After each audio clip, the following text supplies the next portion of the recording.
Thank you so much for joining us this evening. Give everyone a moment to get settled.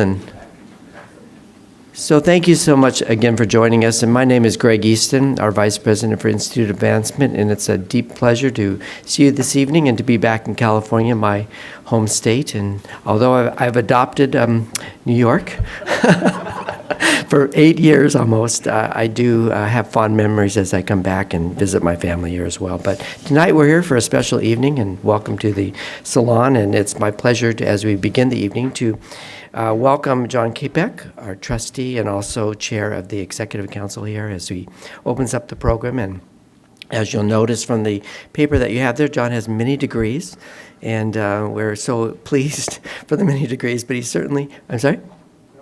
Yeah, they're all ours. But John, come and join us. Thank you so much. All right, well, thank you, Greg. And just to put a pitch in, as I didn't have enough degrees, I just got my certificate in machine learning and artificial intelligence, and I'm nowhere near capable to be up here on the panel because I know enough to be dangerous, but I just wanted to add one more thing to my tag. But thank you, everyone, for being here. You know, it's actually a pleasure to kick off this event in person because, as you all know, we've had the challenges of meeting in person for the last 2 years, and it's a pleasure that you all could come out here for the event here this evening. Maybe just a few words about our Rensselaer Executive Councils. The Executive Council that we have out here in California was the first of now 5 councils that exist across the country. And, it's been a challenge for us to get together in person, but we actually did have a meeting just prior to this here as well.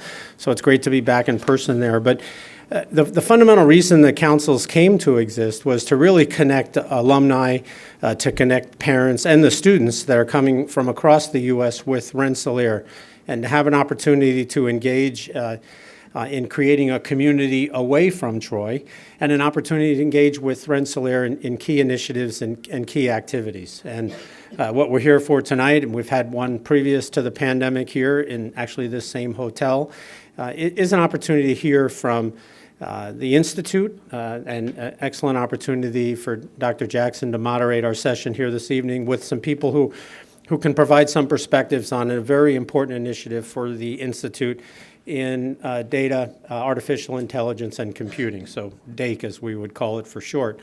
But I do have the pleasure of introducing Dr. Jackson to all of you. And when I thought about keeping my comments and words brief, it's really hard when you read the resume and you try to shorten it down. And I thought maybe I could just say, well, here's Shirley.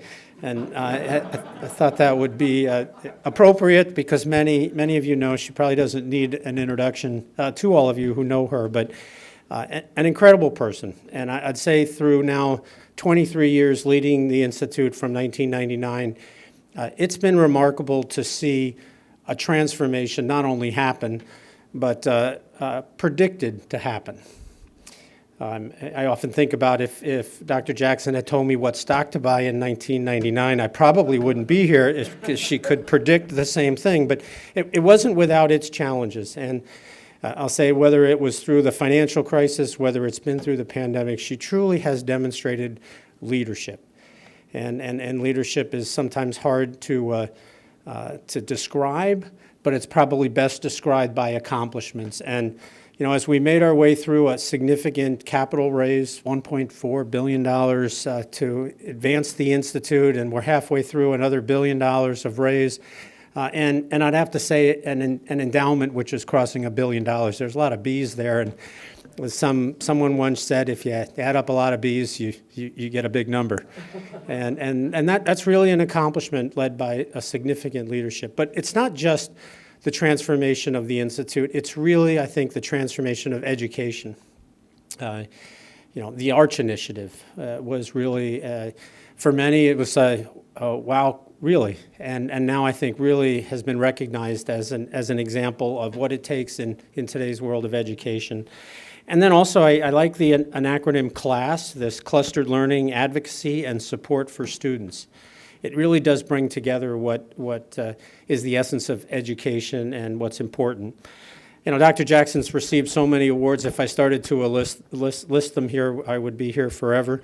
But it's, from the recent award, 2021 recipient of the Osted Medal from the American Association of Physics Teachers, to the Medal of Science. These are very, very important to put Rensselaer on the national stage with our leader. And I'd have to say, and just one final comment about the last 2 years, for all of us who have been running companies, or for all of us who have been trying to manage a family, and for all of us who have trying to manage just in a community, it's been remarkable, the leadership that Shirley has provided with really the principles of safety. Safety for the students, safety for the faculty, safety for the staff. And if you take care of those three aspects, everything else will work itself out. And it's been a remarkable experience to understand really how Rensselaer has really been, for all academic institutions, a model of how to manage through such a challenging time. So with that, it's my pleasure to invite Dr. Jackson up to introduce our panel for this evening. Thank you.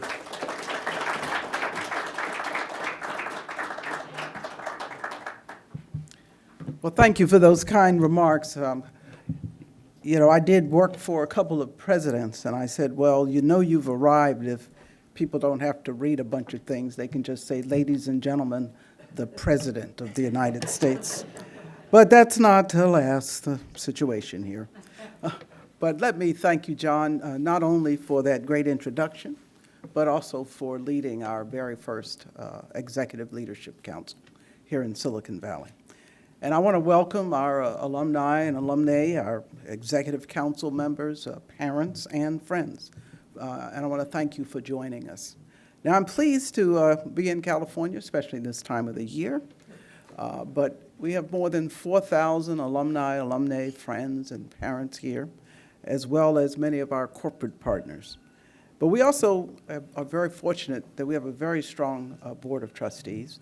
And while people give me lots of kudos for what I do, one doesn't do anything alone, and I have a very strong team at Rensselaer. We have a phenomenal faculty. You'll hear from two of them today. A great leadership team, but especially a very strong board of trustees. And we have 4 members of that board here with us this evening. Now, you have just met Dr. John Capek. He's a very welcome and recent addition to the board. And you soon will meet trustee Dr. Siva Sivaram, who is one of our esteemed panelists this evening. We also have honorary trustee Frank Fisher. And they always give the classes down here. Since I'm sensitive about that, I'll skip that. And we have trustee and secretary of our board and one of our greatest benefactors, Curtis Preem. And so we're thrilled to have all of you here this evening. So we're here today for a conversation with people who are simultaneously industry and institute experts. And we're going to talk about the rapidly advancing fields of data, AI, and computation. But really, and it's called DAKE, is what we call it. But you all know artificial intelligence has been around a while. And people have talked about the great data explosion. And of course, there have been various iterations of computation, primarily based on von Neumann architectures. But that has changed. And so we're going to talk a little about that. But let me set the stage just a little bit to talk to you about an overview of a couple of new research initiatives that the board has fully endorsed, that I've had the pleasure of talking with my successor about, and where we're really all in. And they're important because we believe in the end they're all interconnected, and they have relevance in addressing the global challenges of today and the future.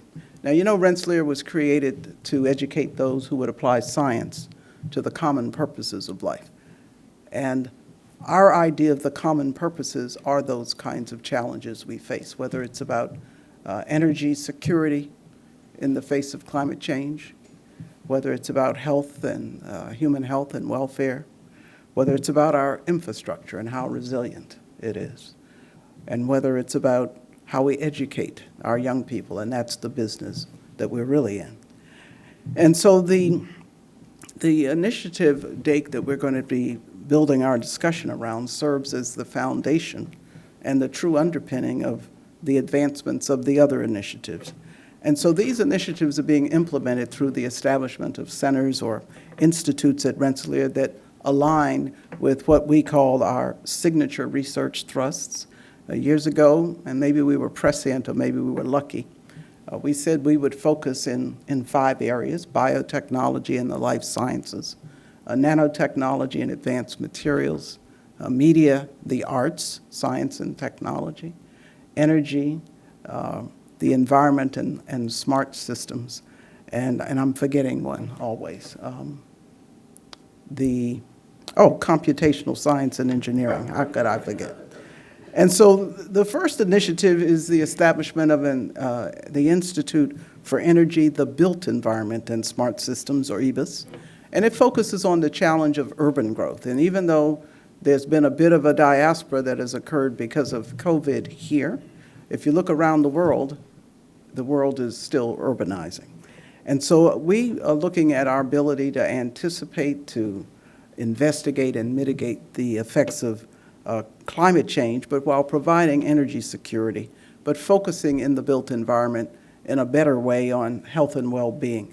And so we look at EBUS, where cities are considered systems of systems, to look at multi-scale intelligence and even how pieces can be connected in a way to benefit everyone. And so this institute will focus on decarbonization and climate resilience through the use of advanced technologies to develop things like responsive new materials and even more sentient building platforms to try to get to net zero structures, even those that are pre-existing, and to model integrated transportation systems, communication systems, and supply chain networks.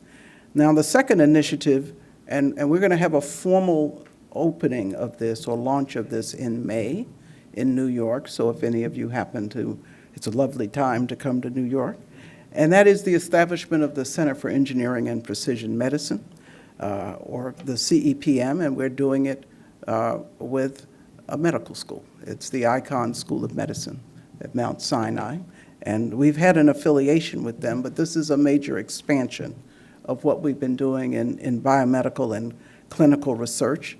And so the home of this center will be in New York City. Specifically, for those of you who are familiar, we'll be on West 54th Street near the Mount Sinai West Hospital and adjacent to several of Mount Sinai's new research labs. And so we actually have space that we're leasing there. And John Dortic is going to be our first director on the Rensselaer side of that center. And it focuses on disease mitigation and improvements to human health through precision medicine, creating treatments that are more specific to the patient. And it's focused around 3 pillars, and John will have the chance to speak to this a little bit more today. That is neuroengineering, immunoengineering, and what we call restorative and reparative medicine. And that ranges actually from the molecular level and looking at genetics, genomics, and microbiomics, all the way to the cellular and to the human level. The next initiative is what we call the Global Freshwater Institute. You know, we don't do anything if we don't think we can make it big. And it's meant to address in a different way the challenges of climate change, looking at the overuse of freshwater systems and its effects with cascading consequences. But in particular, the Institute will build out from work we've done through the Jefferson Project, which is located on Lake George in New York, and where we've had the Darren Freshwater Institute for some years.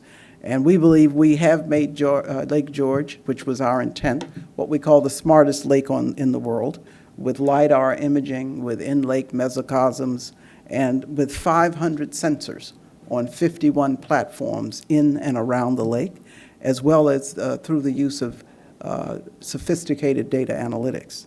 But now we're expanding that work in two ways. One is on the scientific level, and that is really to understand stressors in the microbiome of harmful algal blooms, and to understand the genetic expression that lead them to those blooms to create toxins. And so it's very exciting. The next part of the expansion is geographic, where we're moving away from Lake George. We've been asked, in fact, by the governor of New York to move to other lakes in New York, particularly in the Adirondacks, including Skaneateles Lake and Chautauqua. And then we've expanded the partnership, which started with IBM, the Fund for Lake George, which is now the Lake George Association, and Rensselaer, to include now the Chautauqua Institute. But then we have our sights on the West, so stay tuned. And then we have a focus on what we call future chips, and this is predicated on what we hope and expect will be the CHIPS Act that will be passed.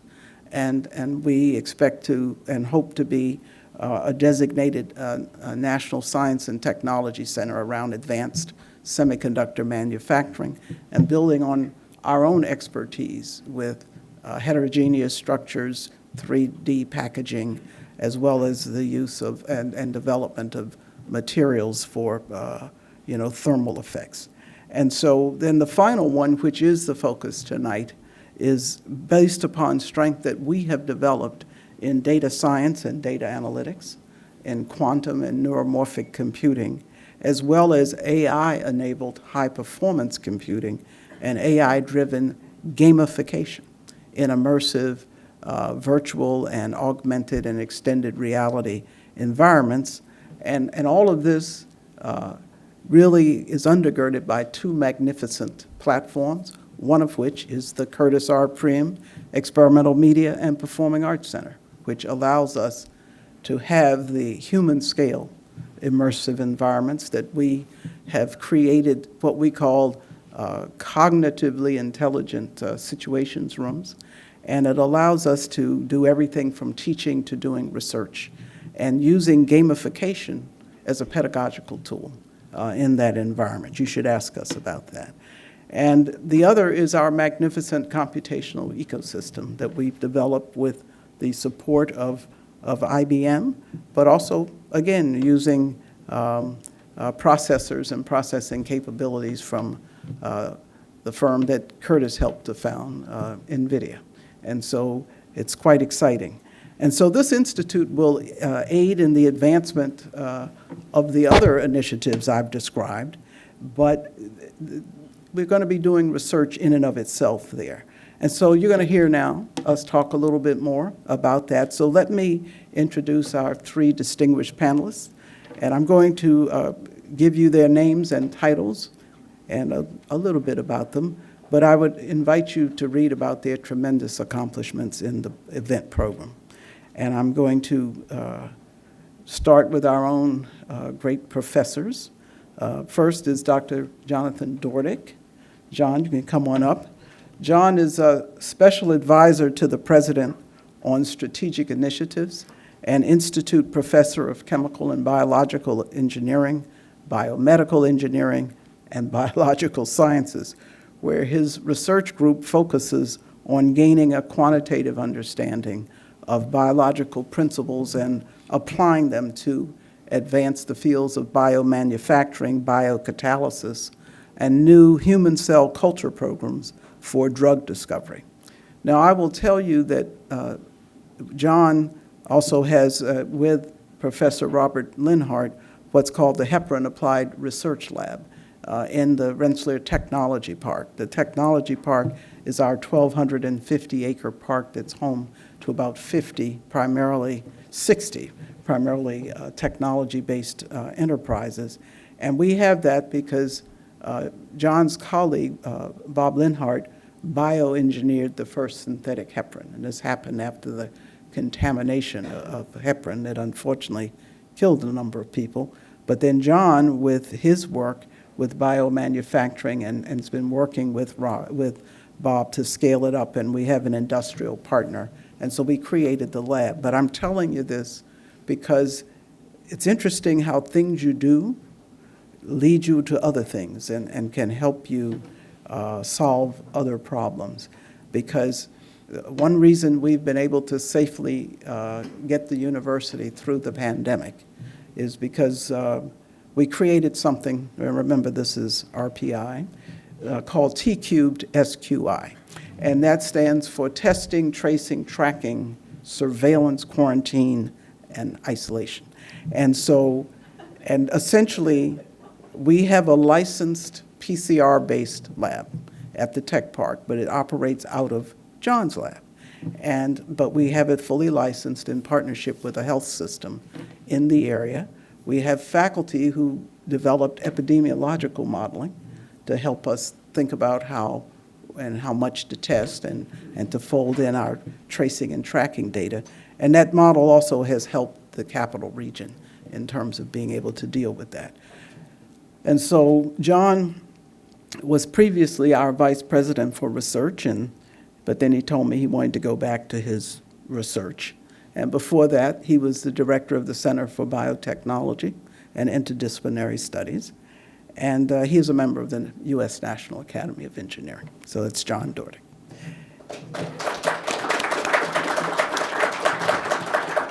Dr. James Hendler, or Jim as I called him, is the director, come on up, Jim, of the Rensselaer Institute for Data Exploration and Applications.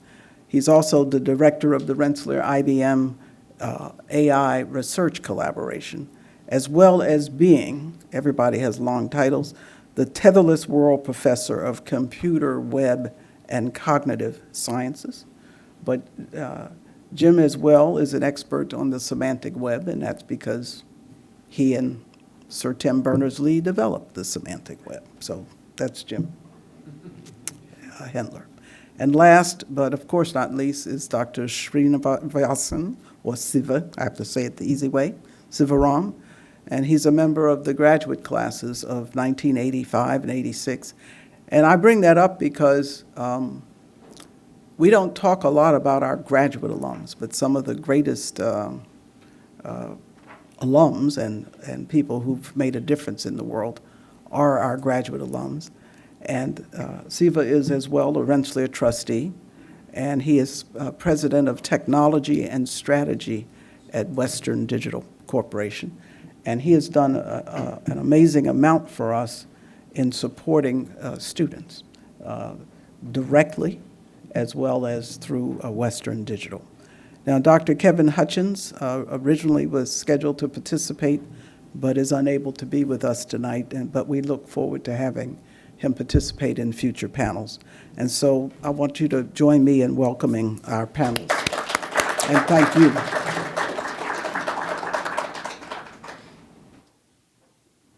So we'll begin. So I hope you have me on. I think I am now. So, Siva, before we jump into talking about the future of DAKE and the opportunities it offers, first we have to talk about where this whole concept of bringing data, AI, and communication together currently stands, as well as how you see the opportunities and challenges. And so can you share some of those things from the perspective of the business you're in? So before I get started, I do want to say thank you to Dr. Jackson. I often, when I get a chance to introduce Dr. Jackson, I say, you know, on my tombstone, it'll say, he knew Dr. Jackson. Oh, please. So, Oh, she knew Dr. Sivaram. so amazing as she is. And I've been now a trustee for about 7 years. And nothing is more rewarding than to be on the board of trustees of your own alma mater. And I was a graduate student, green graduate student who came in from India, and Rensselaer taught me my skills that to this day I'm using and working on, and that is directly into the question that she is asking me. So in a big picture, we all know the semiconductor shortage that's going on now today. Victor Peng's here. He just sold Xilinx to AMD, the CEO of Xilinx, and now on AMD staff. He can probably make this speech better than I am because his chips are being constrained and they can't produce enough of those. So around the world, there is a semiconductor shortage. That's because in general, the economy is driven by the infrastructure of these chips. Three major legs that we talk in terms of: compute, memory, and networking. Those three come together to form systems that we use routinely everywhere. And so this combination produced today for us the cloud. So the fact that enormous amount of data, and as you called it, Dr. Jackson, data explosion happened because of the ability of vast amounts of information that can be stored, combined with data from other places and networked, computed on, and then you can produce information out of it. So the idea of taking data, converting that into information, into knowledge, into wisdom, is what we call in AI and machine learning overall together. I'll talk about the opportunities here. Clearly, we can see the aggregation of this huge volumes of data into the cloud. When you say you store these in the cloud, literally means in the end, somewhere a bit flips.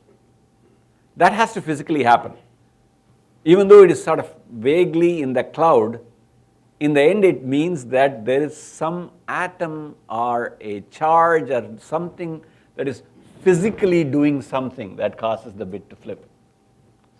Now you think of it in terms of the amounts that are needed. We now talk in terms of zettabytes.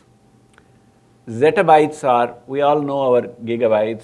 1,000 gigabyte is a terabyte, and become a petabyte, become an exabyte, and now it's zettabytes. It's 10 to the 21 bytes. It's an enormous, and we now get multiple zettabytes that are coming in. We have to store all of these.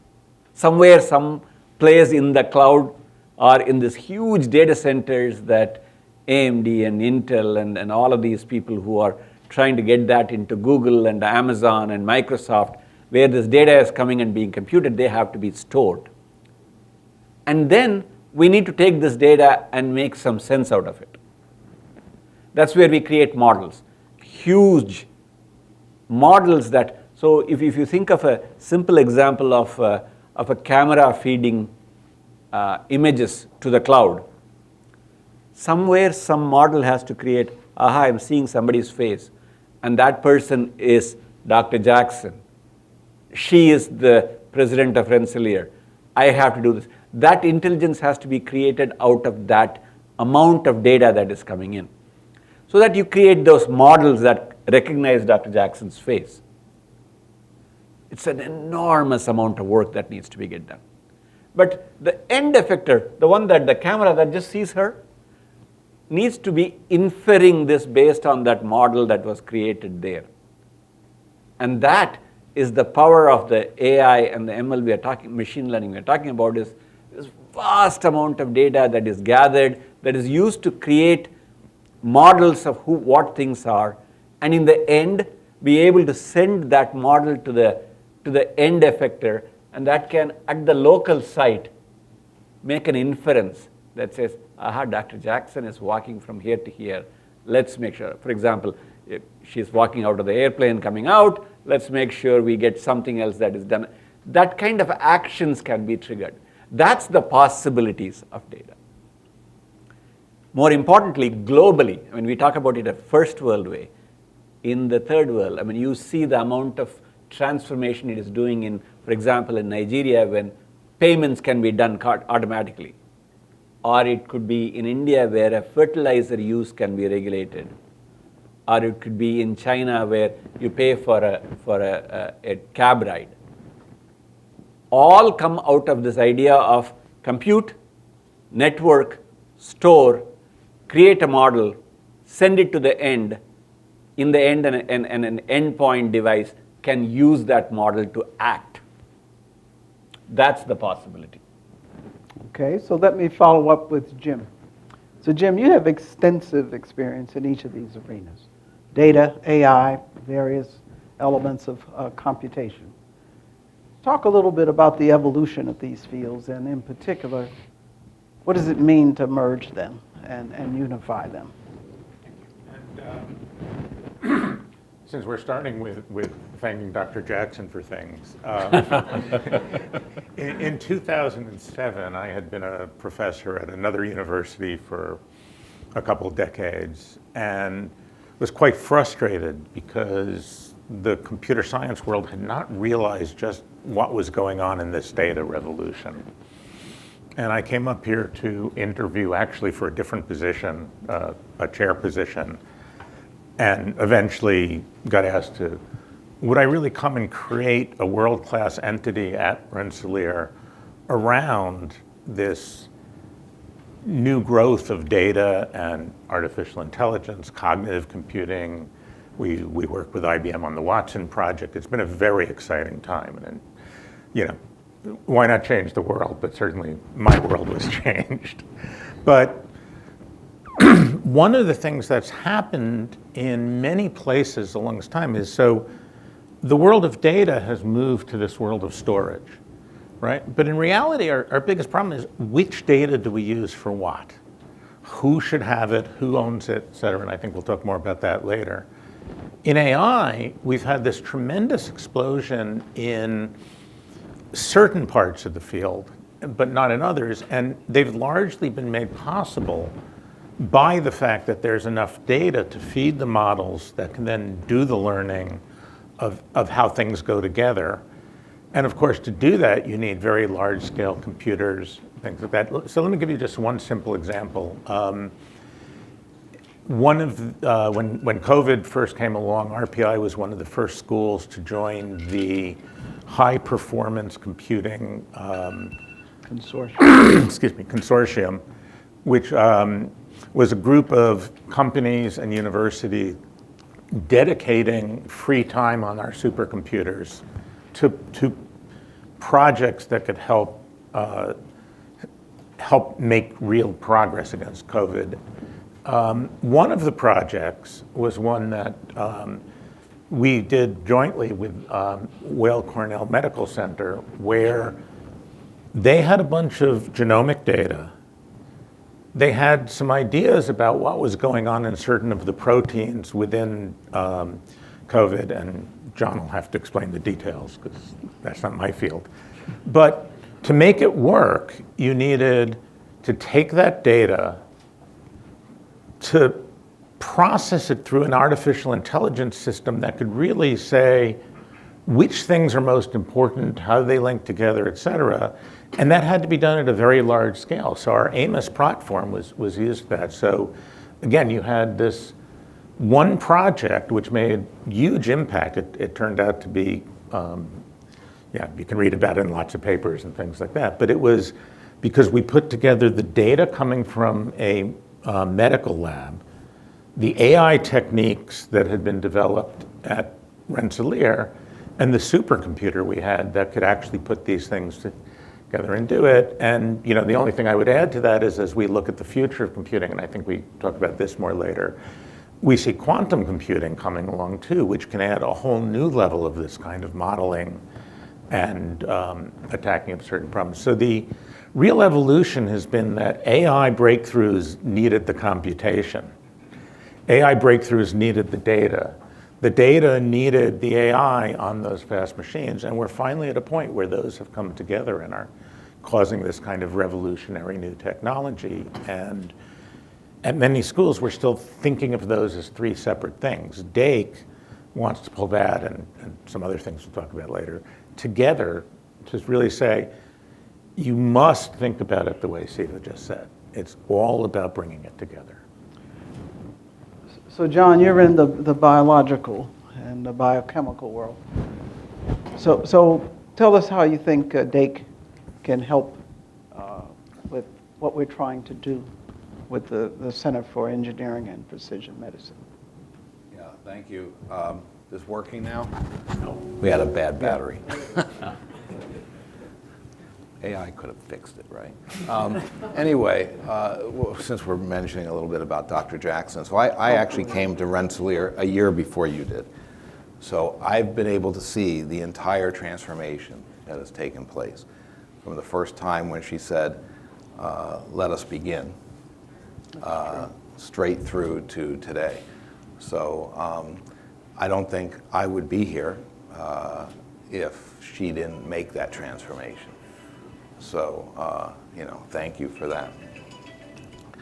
So, there's a lot of things we could talk about on the biological side of where date can play a role. Let me just give you two. Or the things. Jefferson Project. Or Jefferson. We could talk about that soon, too. So I'll pick two areas because, and one of them we're actually collaborating with Jim on, believe it or not. So when you talk about CEPM, so engineering and precision medicine, you know that precision medicine, or personalized medicine, has been around for a while. For example, it's very common in cancer therapy, and it's been around for over 20 years for that. A little bit of information about somebody's genes, and that's become very cheap now to sequence. And from there, you link that up with a drug. And it works better than just general shotgun approaches, but still not that great. And that's just cancer. Outside of that, it's hit or miss. And now we have the opportunity to really understand things at a systems level. One gene doesn't do one thing. It leads to interactions among many genes, and that gives rise to who we are. It also gives rise to what the diseases we have are. And then you get into something that's much more complex.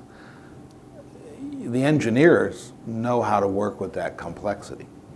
And that's what we can offer to the clinicians, is to begin to pull together things that they can't do in a linear sequence, but to do things in a much more complex manner to address complex diseases. We talk a little bit about COVID, obviously, on everybody's mind. So one of the areas, as Dr. Jackson mentioned, was immunoengineering. And we start with basic questions. So how does the immune system work? Well, we don't know. It's still very complicated. Why do some people get ill from a virus and very ill, and other people, even with greater viral load, have no symptoms at all? Why? What turns the immune system off? What doesn't turn it off? Or turns it on, and what doesn't turn it off? These are the questions we need to answer. So where does AI play a role here? Well, there's a couple areas. One is the massive amount of data that we have is just too great and too complex. Again, it's not linear, which means that you need to be able to find a way to understand what the data means. You know, getting data doesn't give you knowledge. You need to be able to convert it into knowledge. And the opportunities of working with a clinical group like Mount Sinai, which has 2 to 3 million patients, I think, in New York City. That gives us an opportunity now to take all that data and be able to understand with the clinical side, so their genomic data and their own clinical, their own physical health and clinical databases that exist, allows us to start asking questions like, can we find a link between people who get COVID and why they do poorly and other people who get COVID and do very well, and find out what's causing that in their genetics? We still don't know that. There have been thousands of papers written over the last couple of years about it. We still don't know. But you start with data that exists in terms of reality, and then you start coupling it to the basic fundamental genomics and proteomics and so forth in the cells, in our bodies. And then I'll go away from genomics and just talk a little bit about the project Jim and I are doing. So about 15 years ago, there was, in the area of pharmaceutical development, there was a poll taken among all the basically directors of research among the major pharma companies. And they said, well, what keeps you up at night? What is the biggest problem that you have to worry about? And every one of them said the same thing, which is how do they get rid of toxic compounds in development? because it costs close to $3 billion now to get a drug onto the market, and the vast majority of that cost is due to losing candidates because of toxicity. And so the problem with that is we don't know enough about the mechanisms. If you don't know enough about the mechanisms, you got to begin to be somewhat, you got to essentially be able to take lots of data and try to figure out what does it really mean. And so what Jim and I have been doing is, going down the normal path. We have this lot of data that exists in databases in vitro, which means somebody added some drug to a cell and what happened in a lab dish, petri dish. Then there's a lot of data on animals. And people gave drugs to animals. We've cured a lot of diseases in animals, and we've shown that sometimes animals don't react to certain drugs. And yet those drugs fail in clinical trials because they're toxic to humans. In fact, animal studies are actually for toxicity, I think, are now clearly demonstrated to be a waste of time and money. So now you have all this more human data. How do you bring that all together?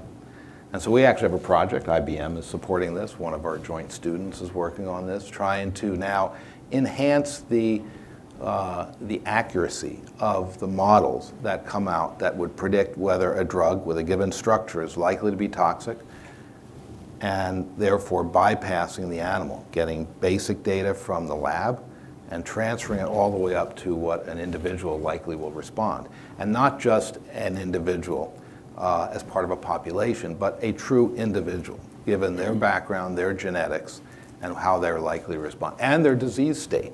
Because your genetics stay with you your whole life. The epigenetics, which occur when things change over time, will actually have an impact on how you're going to respond. So that's where some of these come in. That's interesting. So Jim, let me go back for a moment.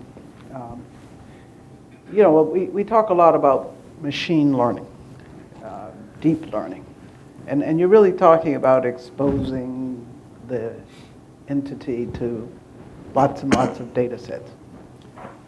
But when are we going to have really reasoning AI agents? Sure. So this is nice, simple answer. You can do it in. This is really to a large degree what DAIG is about. So we keep hearing about all these breakthroughs in AI, and they certainly are. But we can do things with language that have been done by analyzing the statistics of billions of pages on the web. The computer still doesn't understand what it means in any sense of the word understand we would use, right? At a sort of more logical or theoretical level, right? I often use the example of, if you ask a computer today, if I have a dog and if I have a child, which one is more likely to be a computer scientist when they grow up? System will say just right, that the kid is much more likely because, it's a human and a computer scientist is at least semi-human most of the time. But now ask it, okay, so how would you get your kid to become a computer scientist? And suddenly, unless somebody has written documents about that already, the systems don't know. They're correlating things. They're seeing things which go together, but not how you explain all that. Much of what we do in our lives has to do with planning. How did you get here today? Some of that was fairly automatic. While you were driving, you really weren't thinking very hard about specifically how you would move the steering wheel and stuff. But deciding that you were coming here tonight was not something that was a sort of autonomic little thing. It was something where you had to make a real decision based on a lot of different factors and that. So one of the hottest areas growing in AI nowadays is how we start to put these things together. We've sort of had this hand-generated AI, which is very, very powerful in very narrow domains. This machine learning AI, which is really great at sort of very broad problems. And I think that there's a huge set of problems which I would draw as sort of a box with the same area, but the problem is it's not as broad as these pure machine learning, and it's not as deep as these pure AI logics. So how we put those together, how we get something that can really come to decisions that are important, and more importantly, for us as humans, explain them. So, if John and I are doing this work and it says, we think you should use this drug on this patient, we suspect the clinician is going to want to say why, or what's the evidence, or at least what testing, would lead us to believe this. So again, we have to know where the information came from. We use the term information provenance for that. We have to know how the system algorithm may have made some decisions, but then how we act on those requires a different kind of AI. And of course, much of this is meaningless to us as humans unless we have humans involved, right? A system that can, I take the system, I put it in my house, and someday it grows up and becomes like another kid. I'm like, I already have a mechanism to do that, and I've enjoyed it very much. But the real question is, how can these things do things we can't, do things better, do things that really produce complexity, and then explain it to us in a way that can help us. And that's really where I think the forefront of a lot of this is right now. So Siva, Western digital, by definition, focuses on bringing data sets together. And it would be interesting to have you explain how that happens. But I have to ask you my favorite question. Don't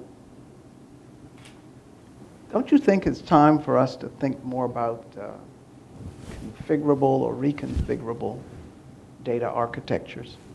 And can you talk a little bit about some of your thinking there? So you can see among the three of us,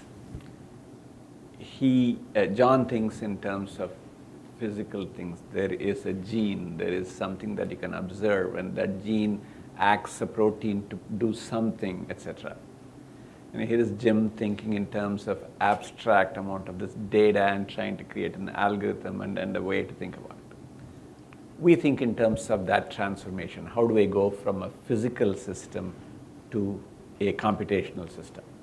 Meaning, in the end, I still need to pour some acid on some material to go create a device, a transistor that does this way, a charge that stores that way. And then I have to make it, scale it, and make it big enough in large enough quantities.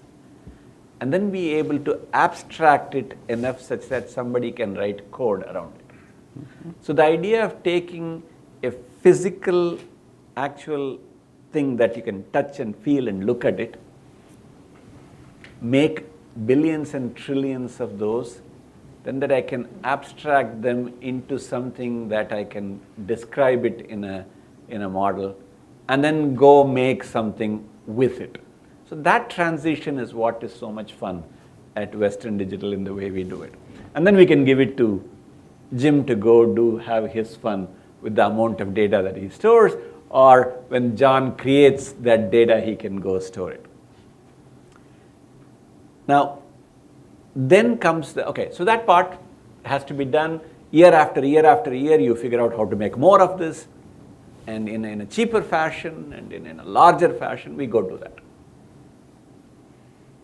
But where things get interesting is, like any large systems, these things bifurcate or trifurcate or branch into various capabilities.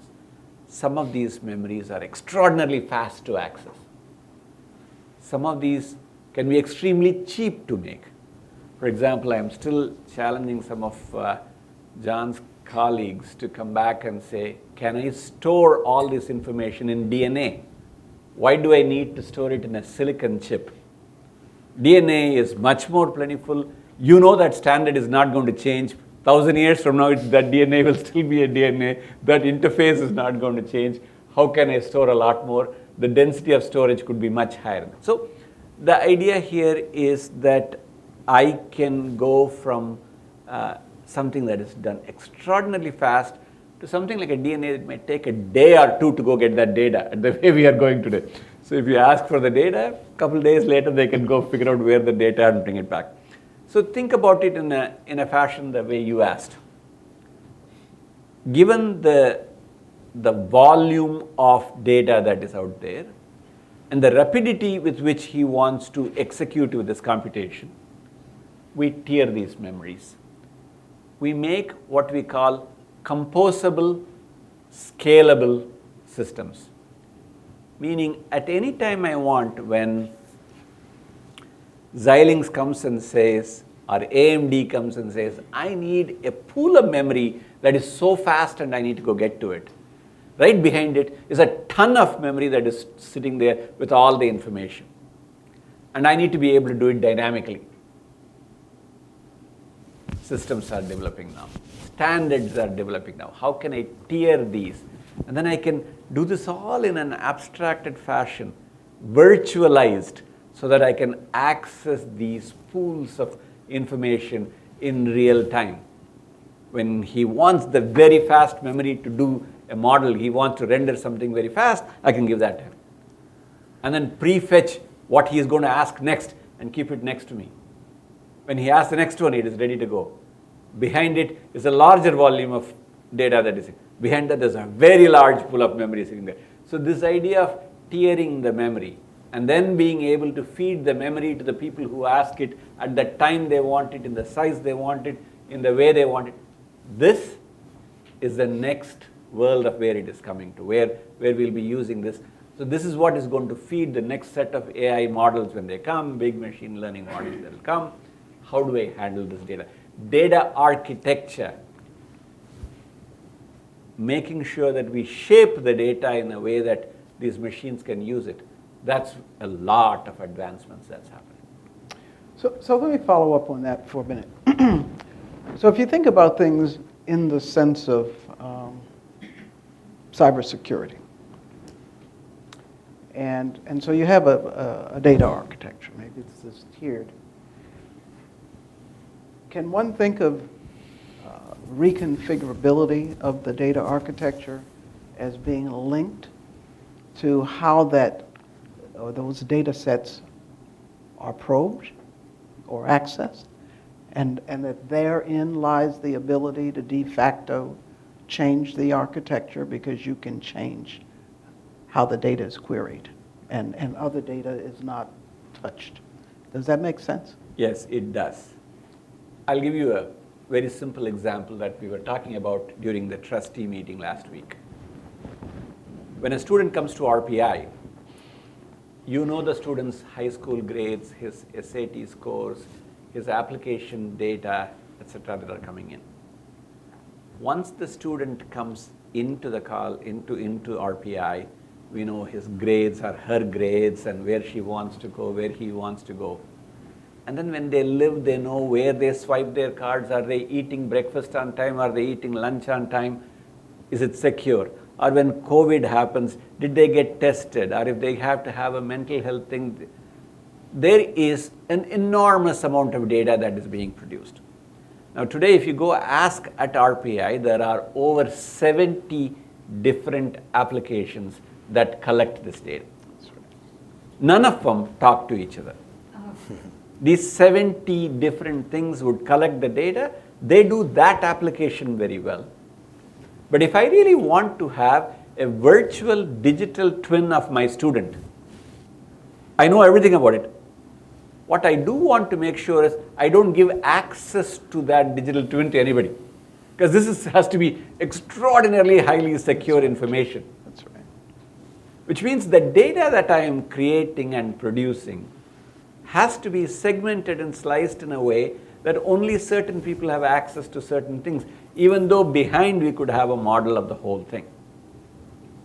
Therein lies the problem of why and how I want to apply security to this data.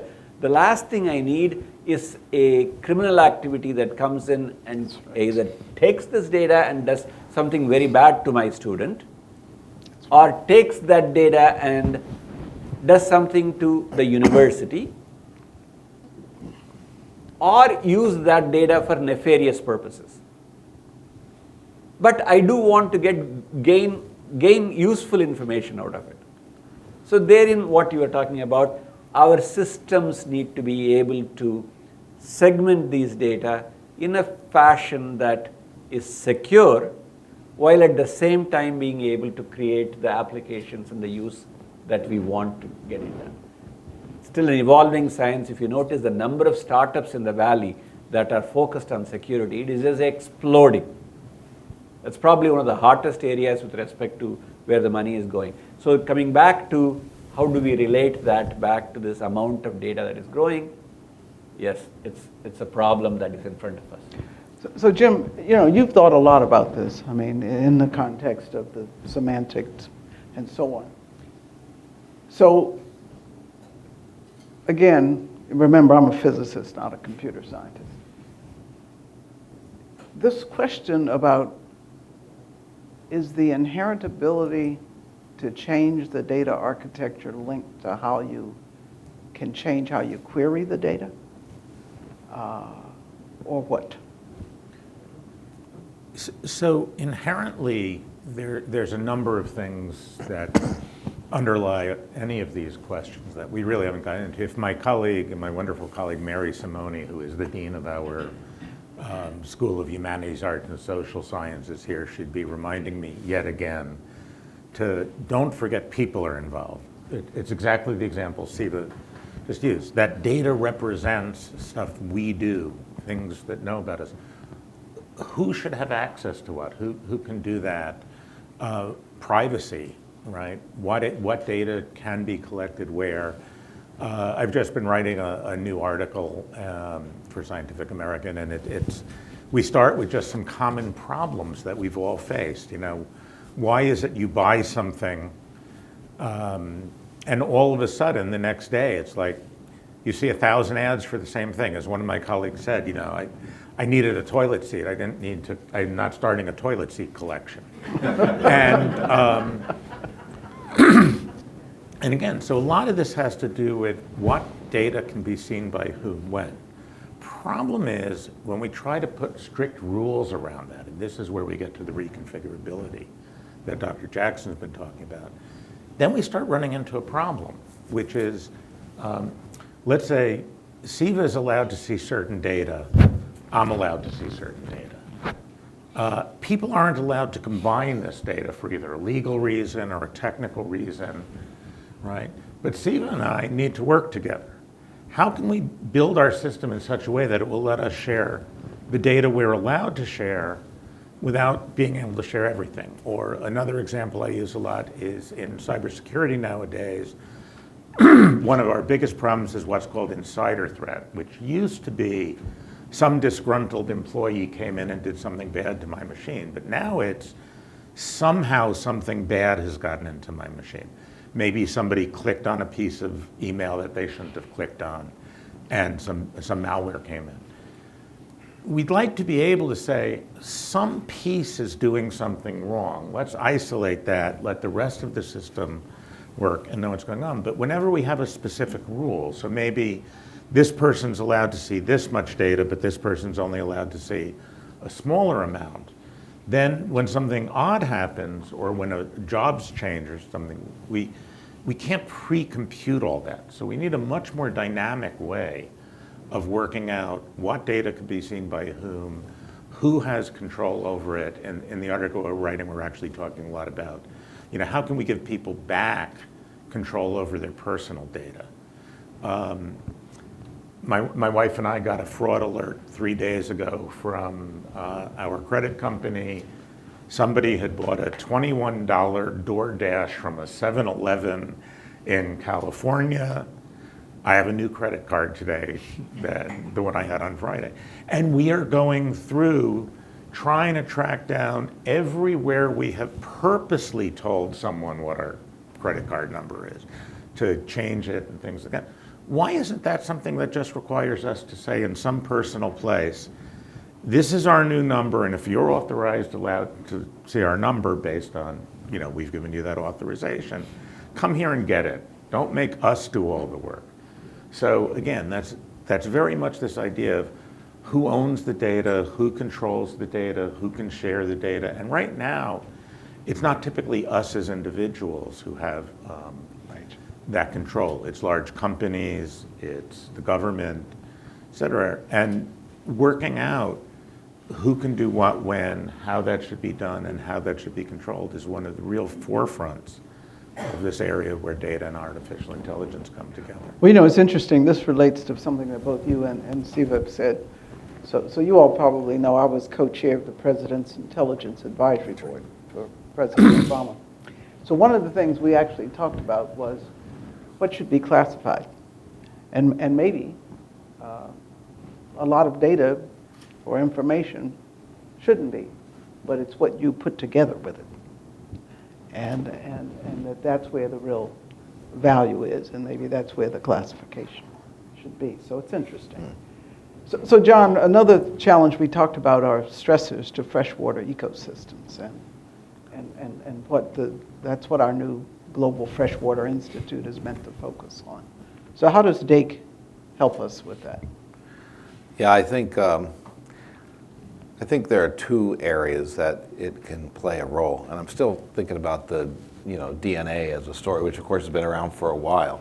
It's the speed of getting it off, right? That's the problem. Although the storage is self-replicating, so this makes it kind of nice. But by the way, I took your card. I was hungry. Yeah, I knew it wasn't John because he wouldn't have ordered from a 7-Eleven. Slushy, right? So two areas. One has to do with how do you know what's there, and what methods can you use to find it. And the other one is when you know really what's there, what does it really mean? And so how do you know what's there? And this goes back many years to some project that I did with DARPA. And the idea of that project was simply to develop a pathway, a metabolic pathway within a cell. And that would then be put into a plant or a tree that would be around here. And if that tree had been exposed to a nerve gas, for example, it would fluoresce, and you'd have satellites that would detect it. And that was about 15, 17 years ago, I guess now. So they were thinking about those kinds of things. That's really a beginning of synthetic biology and being able to really control the DNA and then be able to do things like that. But, and so you can imagine in the lake, what if you had a satellite just took an image of a lake? And from that image, you can deduce huge amounts of information. You could learn about what the chemistry of the water is, and that's an important thing. How much oxygen is there, what's the acidity and all that. You can understand, what obviously the temperature, that's easy. But you can also get a sense of what might be living in there, because biological systems, organisms, have various signatures. And we see those when it gets bad. When you have an algal bloom, you can see a signature. It's a green mess from the cyanobacteria. But what you can't see is what is leading up to that. So can you get an early warning from a satellite of what might be present within the lake? And then once you do get something like that, the second thing comes in, which is really to go into great detail about what is in the lake itself. What is the link between an event and the outcome? The event is something that, and we're still trying to understand it, the stressors of the lake, either something that people did, something the environment did, both causing the organisms of the lake to change, the bacteria that would then colonize in the vicinity of the cyanobacteria that might turn the cyanobacteria on in terms of growing faster. And importantly, and what is most complex, is what causes the cyanobacteria to generate toxins. Because while algal blooms don't look nice, the toxic ones can kill. They're liver toxic, neurotoxic, and so forth, and they kill pets and people, and we have to be very careful. Anyway, DAKE can come in because once you start getting into a microbiome, you literally have thousands of organisms, most of which you cannot culture. You can't take it out, grow it, and say what it is. You can't do that, so you have to rely on the genetics. You simply take the sample and just pull out the DNA and measure what's there. From there, you get a sense as to what it belongs to, what kind of species it might belong to, or you have something new that you have to categorize. And that is where DAKE can play a major role, because it's a both a tremendous database as well as the need to have computing capabilities, because the ability to search through all this is very high order, high level, and requires, and you want to do it quickly. But I think that those two examples give you a reason why we're doing the Jefferson Project and why we're doing the Global Freshwater Institute, because we can get tremendous amounts of data out quickly, where then we can identify what might be a cause of something that we need to solve. So I think before we open it up to the audience, we got to talk about the reality and then the virtual reality of things. So the reality question I'm going to put to you, Siva. You know, we can talk a good game about all these things, but where are we relative to materials and hardware and what it really takes to bring all this to life, so to speak? So I'm a Ph.D. material science from RPI. By definition, I love material science, and that's where the fun is. In each of these three major pillars I was talking about, whether it is in compute, whether it is in storage, whether it is in networking, phenomenally important material science work and new science is being developed. So we talked about quantum in computing. Clearly, some ways out there, but still ahead of it, there are extraordinarily complex nanostructures are being used for creating transistors. Transistors in the end are simple valves. They're on-off switches. I need to have a current coming here. I do something to it, the current doesn't come. Or it comes, and how fast it comes. That's all it is. And now I need to create on a simple little silicon wafer. I just need to make 10 billion of them in that small area. That's all. It's a simple problem. So these things, I keep pointing to Victor because he does this. He creates this humongous, very, very large die here. That silicon wafer, which is about the size of a small personal pan pizza, about 12 inches, is the most expensive real estate in the world. About $20,000 or so per square foot. Convert into acre, you'll know how expensive this thing is. Now we are talking about $2 or $3 billion an acre. So when you have a real estate that expensive, you cannot build California-style ranch homes, which is what we've been doing all these days in silicon. You just build one home here and network, connect it out, build another home, and so on and so forth with freeways in between. Here is a Manhattan in front of you. You do need to create skyscrapers. So ordered structures have gone to skyscrapers. So wherever I can have very ordered, which is in memories, meaning I always have to create multiple places where I can store charge. We now routinely make 200 floor structures. Literally 200 floor skyscrapers with apartments for storing charge and these elevator shafts in the middle. My whole job, day in and day out, is getting that charge and transporting it up that elevator shaft. Today, the depth of that elevator shaft, if you use the Burj Khalifa in Dubai as the tallest building in the world, if I just expanded this, it's probably like 10 times as tall as that in scale. That's what we have done in ordered structures. And we are going to keep doing that, 200 layers, 500 layers. Okay, so where are you going to go then? So then, the other guys have to catch up with us. That's their problem. So on the memory side, we have done this. The compute size and the networking side are still in the Stone Ages.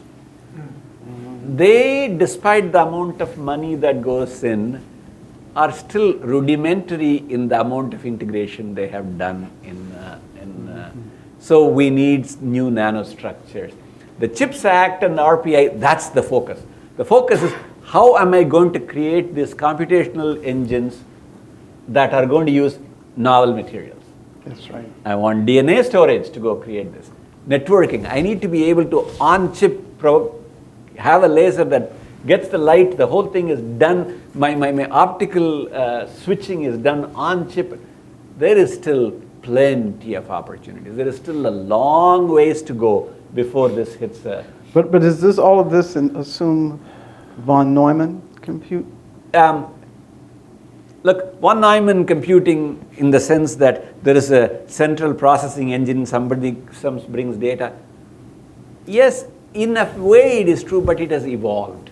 It has evolved in a fashion that you move compute close to memory, which is important, whether I move the compute into the memory or memory into the computer. These things have all become one Gotcha. mess of a thing. Networking still hasn't come into it. We need to make sure networking comes into the... There is plenty of room to go here. You agree with that? I do. And I actually think there's a lot of excitement in a lot of different parts of this. One of the things we've started working a lot on these days is what's called co-design. So right now we take the generic hardware. I was going to try to push it into your metaphor, but I'll be here all day. Move people to the right skyscraper houses or whatever. Yeah. But if you think about it, when you're building a structure for a particular purpose, you want to design it so that you can minimize the costs across certain things, you can maximize other things, you need to get the light in to some places and not into others, et cetera. That whole kind of future complex architecture of computing is evolving, and quantum promises to be another really exciting part of that. There are certain problems. There was a wonderful diagram we saw yesterday. IBM uses it. Sort of says, here are problems we know are simple to compute. Here are problems that we know are really hard to compute. Here are problems we know that are simple to compute on a quantum computer. The best thing is where we can find the intersection between the ones that are hard to compute on a regular computer and easier to compute on a quantum computer and solve those. Problem is, most of the kinds of problems we've been talking about today don't fit neatly into any one of those categories. So a lot of where we have to go is exactly how we put these things together. And the new network infrastructure is going to have materials on it. It's going to have quantum communication. It's going to have to find ways that traditional computers can talk to neural computers. So I won't go off in this direction. And that's what DAKE is about, actually, is just that. Exactly. So I should let you all ask them the hard questions. So we're opening the floor. Please. This is simple. How far away is quantum computing? So there's actually two answers to that question, right? One is it near and far? no, actually, we used to say quantum. We used to say quantum computing is 20 years away and always will be. We don't anymore. I can actually now, sitting in my office, and have done this, run a calculation on a quantum computer that is sitting at IBM, Yorktown, and get back the result. And I can model things. At the moment, the largest one I've ever been allowed to play with is what's called 27 qubits.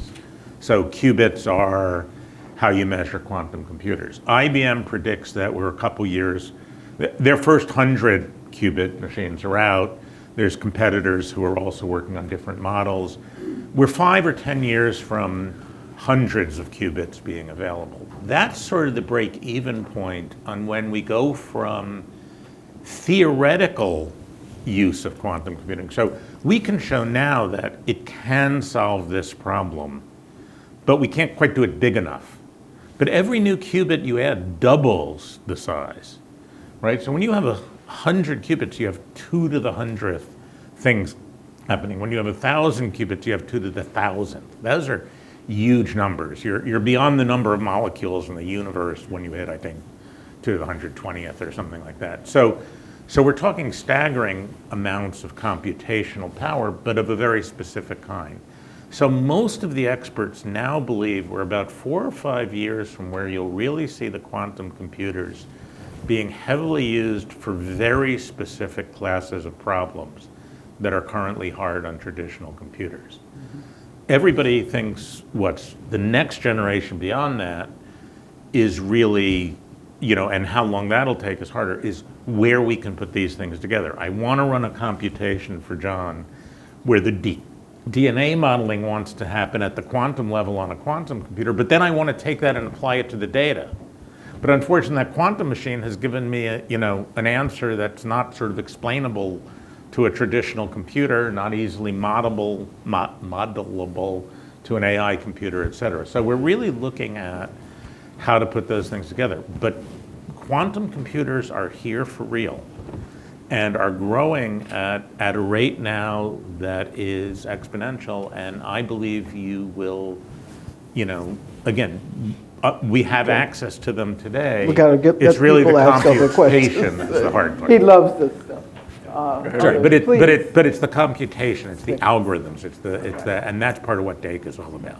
So I was wondering if you were doing any research that cuts across, energy and environment and machine learning, because, as you know, these models and parameters are going into the trillions, and it may be a cousin of things of that. Are you researching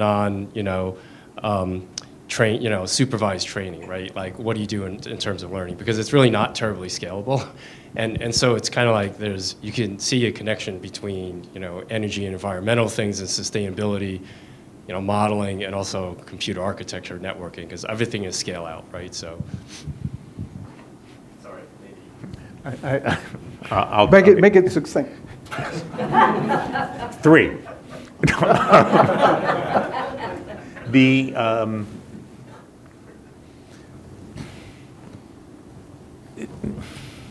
Sorry, I'm really. I'm trying to take a term-long class and turn it into a succinct answer. Basically, we're really talking there about, and in fact, we've been doing this directly. I've been talking to the people at EBS. There's different kind of modeling that needs to happen. When we think about conceptual modeling, we use terms like ontologies and knowledge graphs and things like that. That typically hasn't been what's been used in the building industries and things like that for doing that kind of environmental modeling.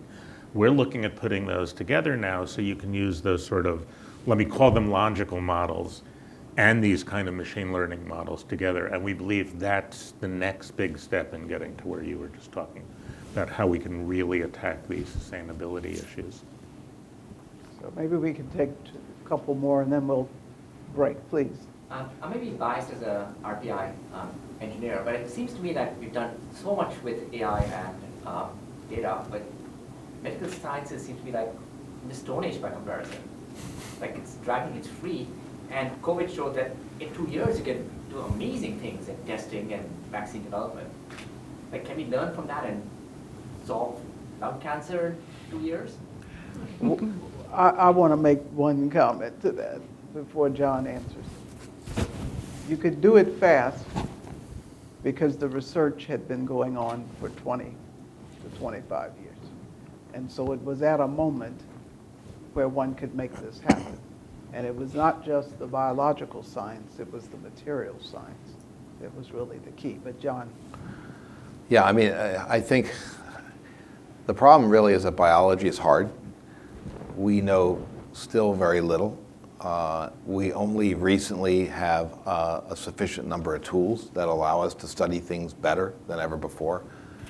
I think what Dr. Jackson was saying is that, for example, the mRNA vaccines that have, we've all had probably, that started back in the 1960s.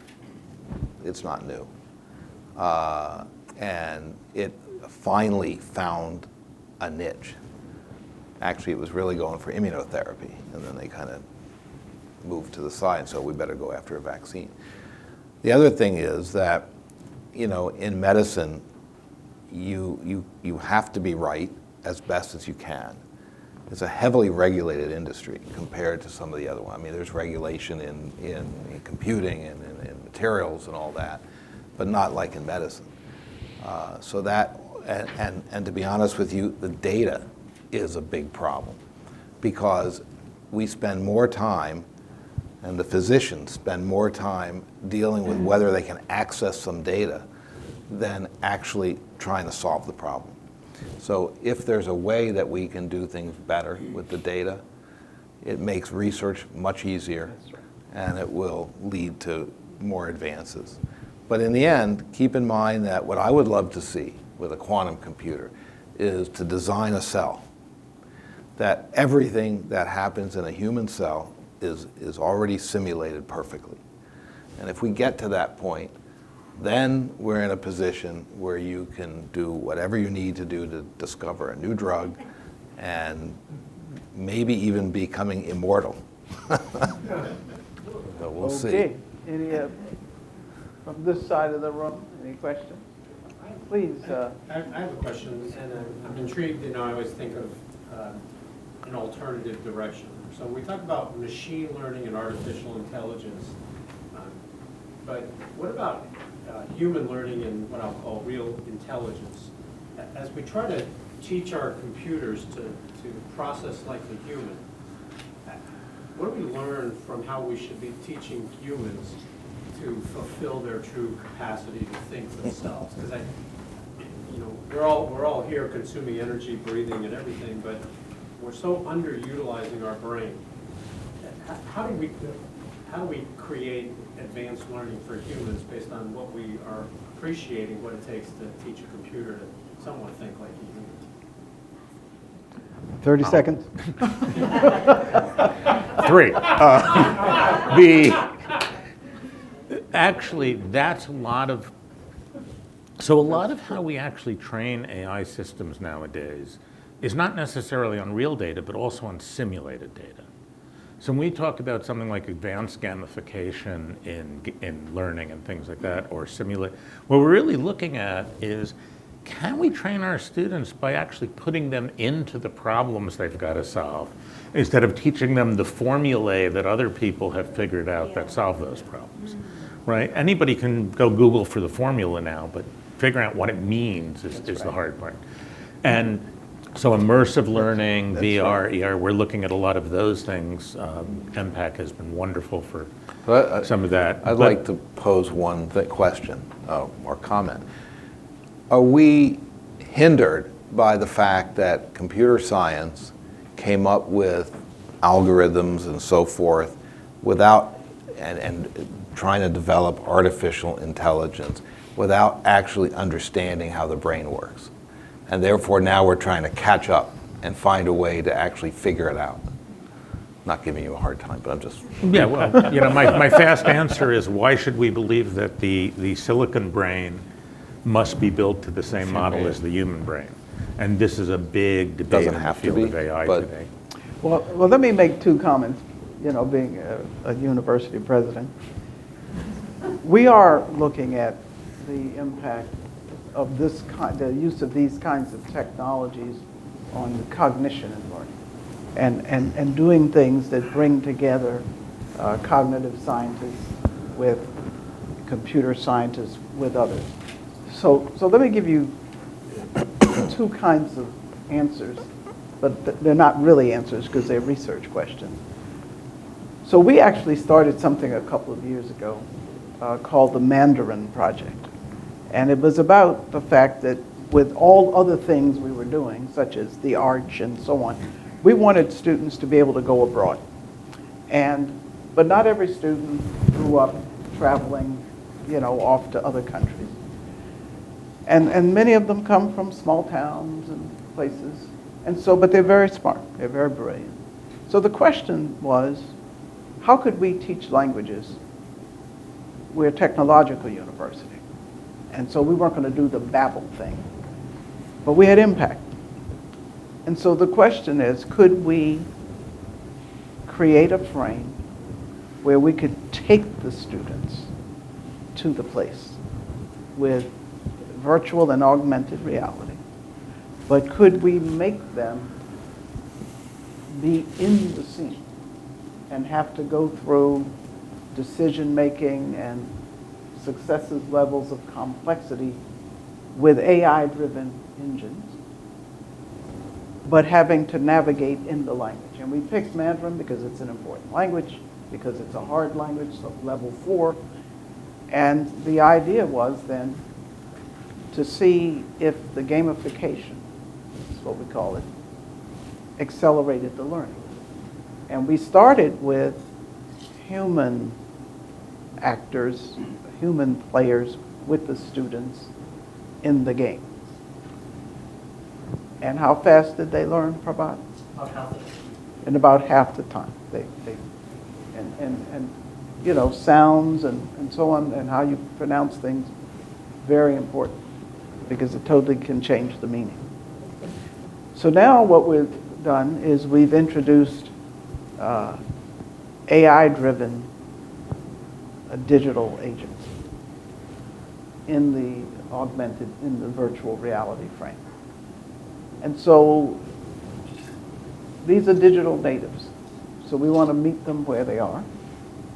And so we're doing it now with the Mandarin Project. But we also are doing it with certain studies in engineering. And so we're learning as we go. But we think, in fact, that is a way to augment learning, augment decision-making, etc. And so, because what we're able to do with a platform like Impact is it's not just one student with some glasses on, or, you know, what do you call it, ocular rips or whatever they are. It's students in a classroom, except the classroom is in this augmented or extended reality frame with AI-driven gamification. And so we've changed how we teach students as well as what we teach them. And it's something that's important. The second thing I would say is we've had a very kind of theoretical discussion that's predicated on, you know, hard science and engineering.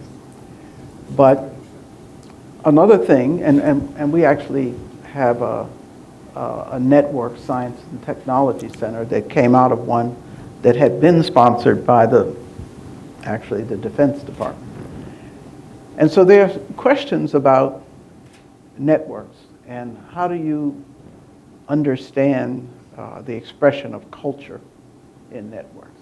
How do you discern cultural nuance in social cognitive networks? How do you know about networks within networks? And you can't do that without understanding language, linguistics, culture, etc. And so that's another thing that we're doing. Because if you keep thinking about these things in a way divorced from who people really are and how they really live, then you're wasting your time. And so and a lot of this has come up through our School of Humanities, Arts, and Social Sciences. And so these initiatives and these centers that we're talking about bring folks together across the disciplines. So it's not just science or computer science, it's not just engineering, it's bringing people from across the broad frame. So anyway, we're going to all be living in the metaverse anyway, right? So with that, let me thank all of you for being here. I hope you've enjoyed the discussion. And